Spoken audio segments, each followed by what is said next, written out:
සාරිපුත්තෝ භික්කවේ සෝතාපට්ටි ඵලේ විනේති. කෙනෙක් සෝවාන් වෙන්න ධර්මයේ දේශනා කරන්න සාරිපුත්තයන්ට පුළුවන්.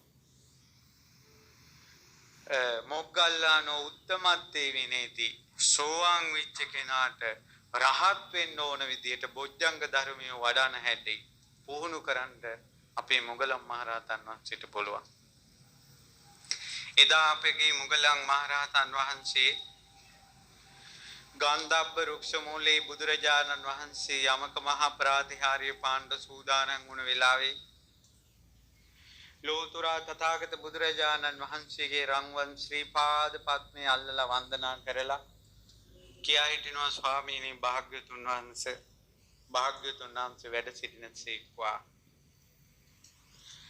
භාග්‍යතුන් වහන්සේම 이르දිමත් භික්ෂූන් අතර අග්‍රයි කියලා මා ගැන වදාළේ මේ මොග්ගල්ලාන ඒතදග්ගම් භික්කවේ මම ශාවකානං යදිදං ශාවකානං ඉද්දිමන්තානං යදිදම් මහා මොග්ගල්ලානෝ. 이르දිමත් භික්ෂූන් අතර මොග්ගල්ලාන අග්‍රයි කියලා. ඒ නිසා මේ තීර්ථකයන් দমনය කරන්න ප්‍රාතිහාර්ය පාණ්ඩ මාහට පවරන්න මොග්ගල්ලාන ඔබ කොහොමද ප්‍රාතිහාර්ය පාන්නේ? ඔන්න අහගන්න මුගලන් මහරහතන් වහන්සේගේ 이르දියේ තරම.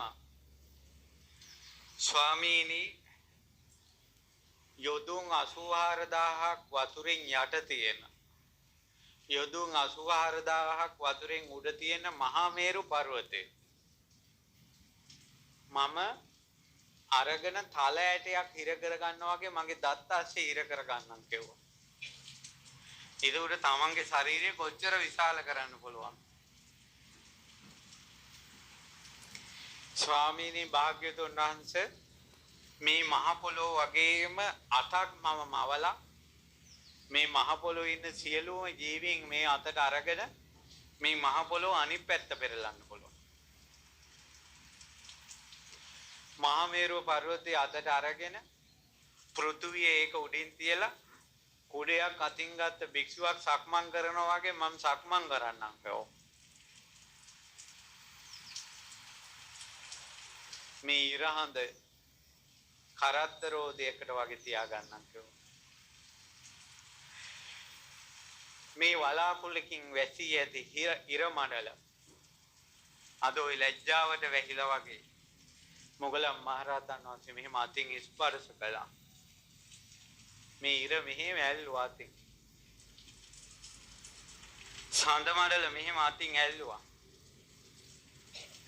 ස්වාමීනි භාග්‍යතුන් වහන්සේ මේ මොග්ගල්ලානට ප්‍රාතිහාර්ය පාණ්ඩ දෙන්න කිව්වා. මොග්ගල්ලාන මේ ගන්ධබ්බ රුක්ෂ මූලේ ප්‍රාතිහාර්ය පාන කටයුත්ත මට පැවරිච්ච දෙයක්. ඔබ කියපු දේවල් ඔබට කරන්න පුළුවන් බව හැබෑව. නමුත් මොග්ගල්ලාන මේ වෙලාවේ ඒකට සුදුසු කාලය නෙවෙයි.